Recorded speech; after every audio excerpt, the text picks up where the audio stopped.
Bienvenue sur l'Argus.fr avec une nouveauté de taille à vous présenter. Aujourd'hui, c'est la Dacia Sandero 3e génération.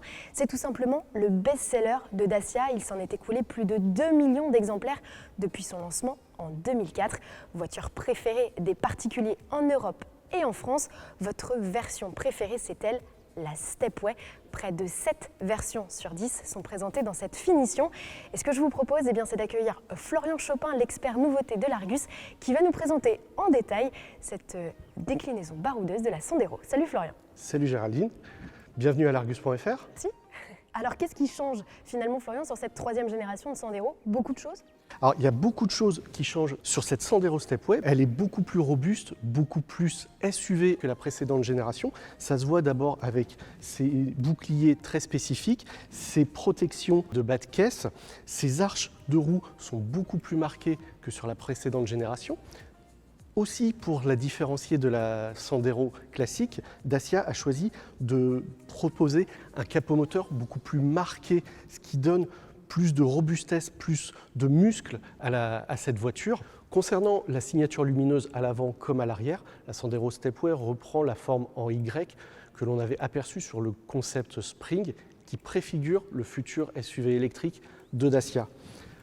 Autre nouveauté, la position de l'antenne qui n'est plus à l'avant mais à l'arrière, c'est un petit peu plus esthétique. Et surtout, vous avez remarqué qu'il n'y a plus de bouton ici pour ouvrir le coffre. Désormais, l'ouverture, le déverrouillage se fait de façon électrique. Vous pourrez d'ailleurs le faire directement avec votre clé.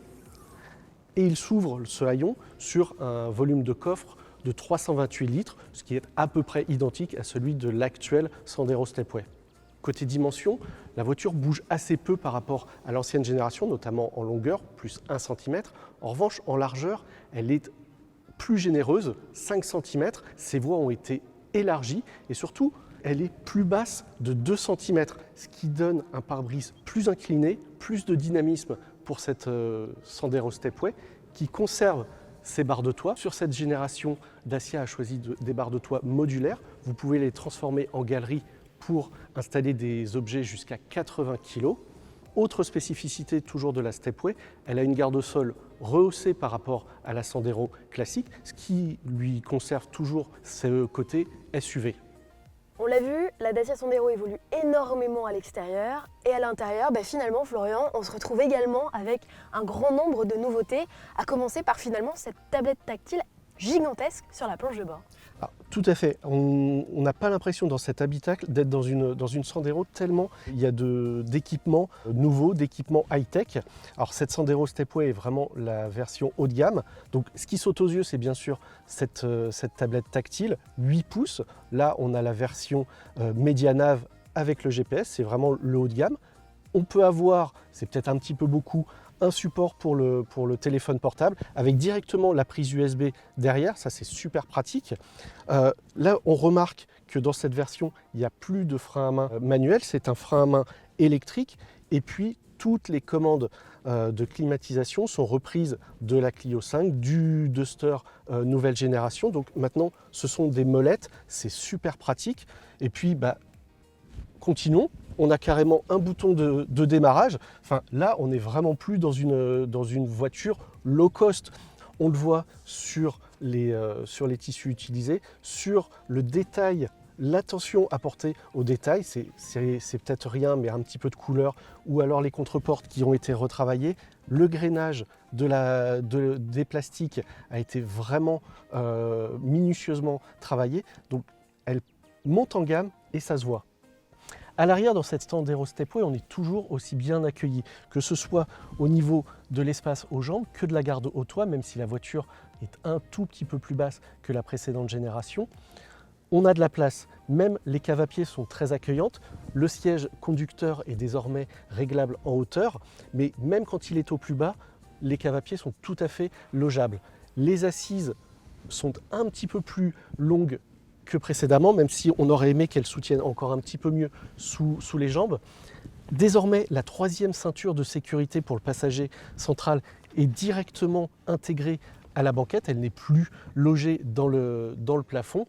Donc on a vraiment une citadine polyvalente qui regarde un petit peu vers les compacts de par son habitabilité arrière. Au rayon des équipements, on l'a vu, cette Stepway reçoit le frein de stationnement électrique. En plus, elle dispose du freinage automatique d'urgence, des radars à l'avant et à l'arrière pour le stationnement, ainsi qu'une caméra de recul, et les détecteurs d'angle mort. Mais sous le capot, Géraldine, qu'est-ce qui se passe? Alors Florian, Dacia abandonne tout simplement le diesel sur la Sandero. Il ne reste plus que 2 moteurs, un TCE 90 chevaux qui sera associé à une boîte de vitesse manuelle à 6 rapports, inédite, et une boîte CVT, la même que la Clio. On trouvera également un TCE 100 chevaux proposé lui qu'en GPL avec une boîte de vitesse manuelle à 6 rapports. Alors moi je voudrais juste avoir ton avis Florian, qu'est-ce que tu penses de cette 3e génération de Dacia Sandero Stepway?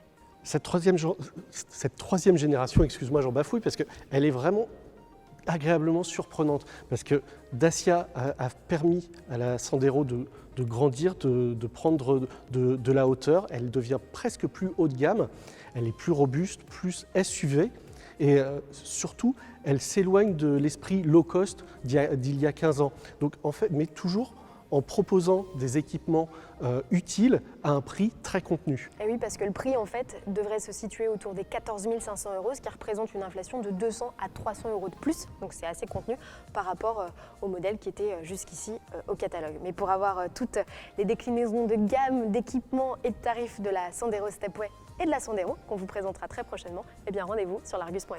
À bientôt.